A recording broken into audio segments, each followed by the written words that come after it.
And just like that, it's race week again for the Mexican Grand Prix. It's crazy how fast things go back to back when it is a triple header like this. And it's already time for my predictions for the next race. So let's get into things. Hello everybody, my name is Michael and welcome back to Last to First.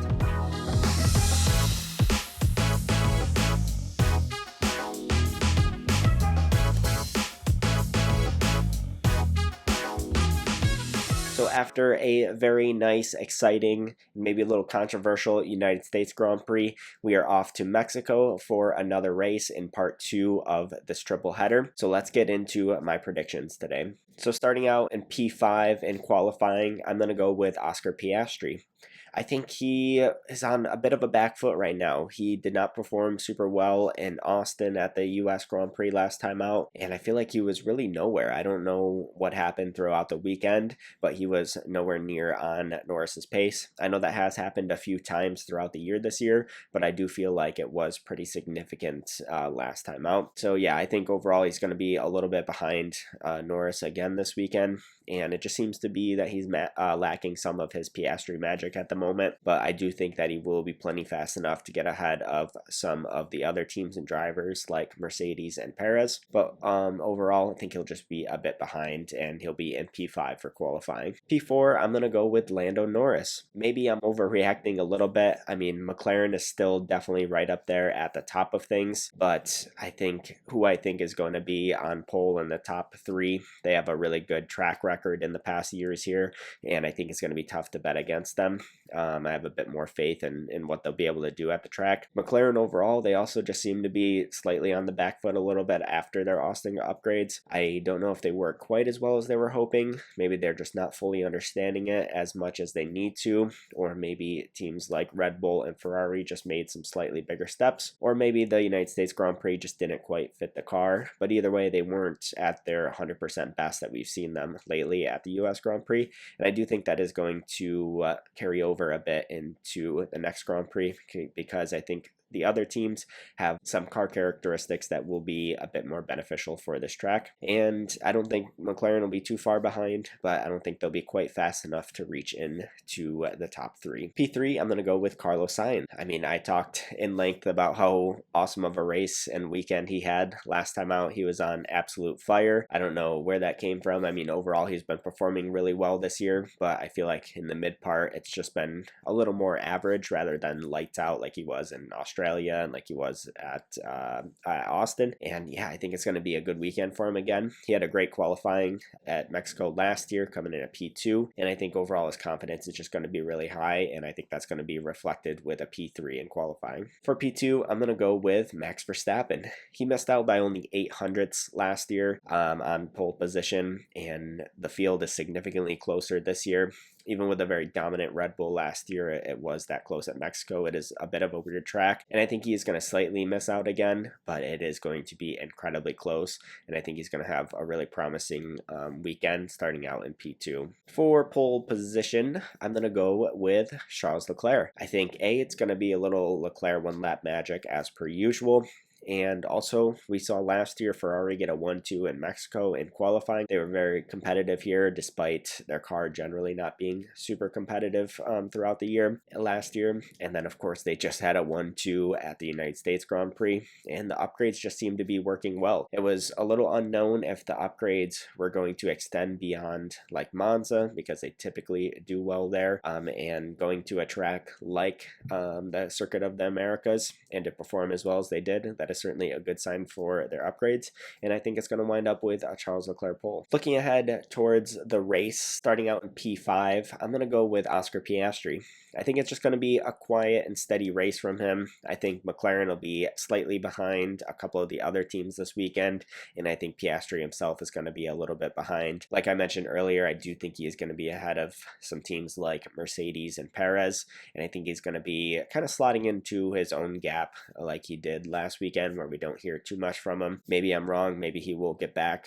some of that Piastri magic, but I don't know. It just seems like he's a little on the back foot right now, and I think it'll be an okay weekend for him, but I think it'll just be a P5 in the race. P4, I'm going to go with Lando Norris. He's still performing better than Piastri at the moment, and I think he will continue to do that this time out, but I think some of his confidence will definitely be dented after last week. I mean, after having the door kept wide open for Verstappen at the first corner of the first lap, and then him getting penalized for trying to overtake Perez on the outside out of track limits, I think it's definitely going to be hurting a little bit. Also, just knowing the McLaren wasn't quite as competitive last time out as some of the more recent races, I think it is going to be a bit of a confidence blow for Lando Norris, and I think it's going to wind up a P4 for him. P3, I'm going to go with Carlos Sainz.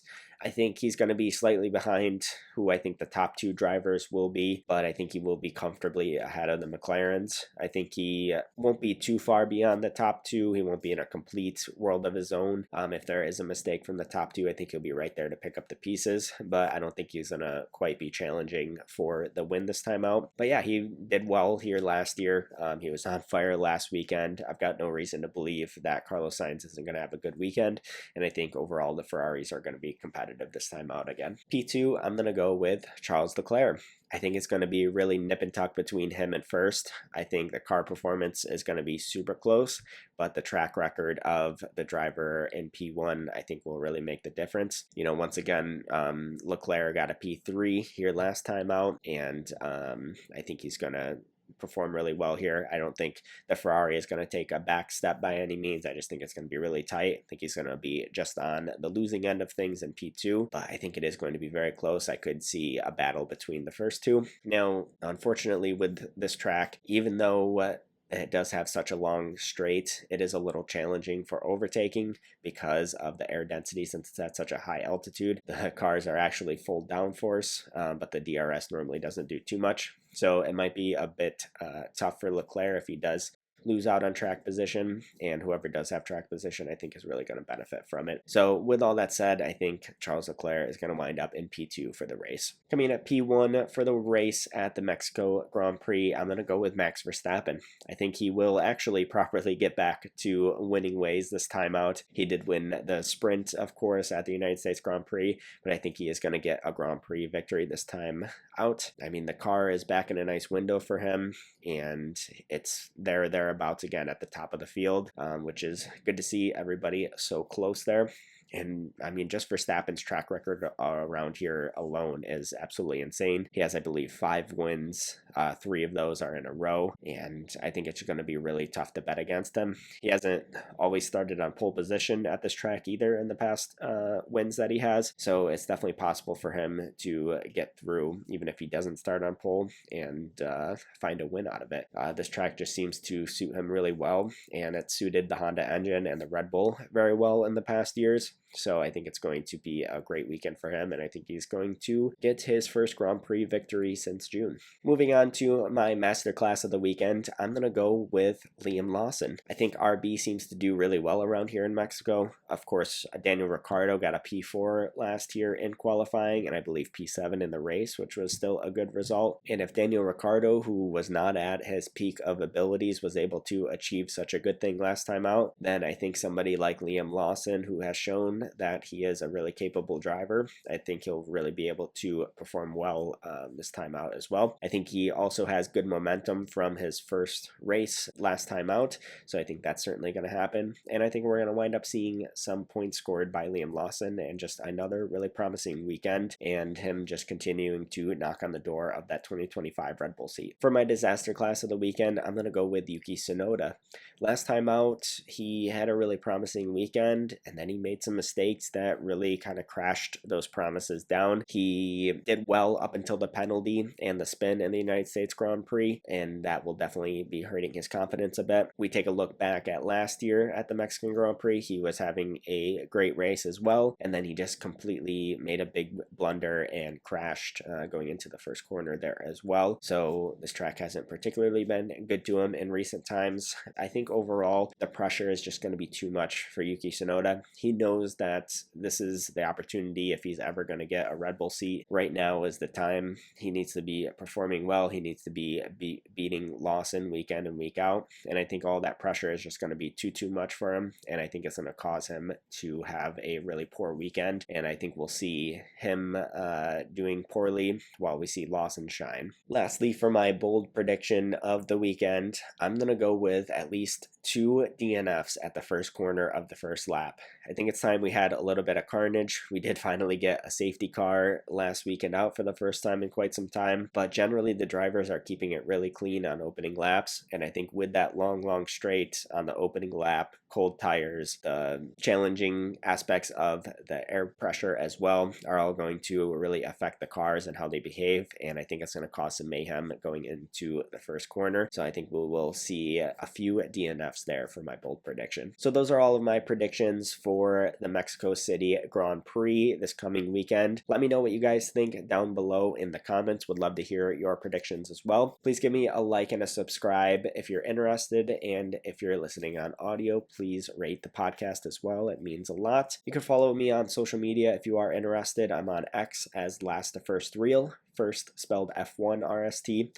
Also on Instagram as Last to First. Follow me on all the major podcast platforms as Last to First. Also on YouTube as Last to First as well. So thank you all for tuning in.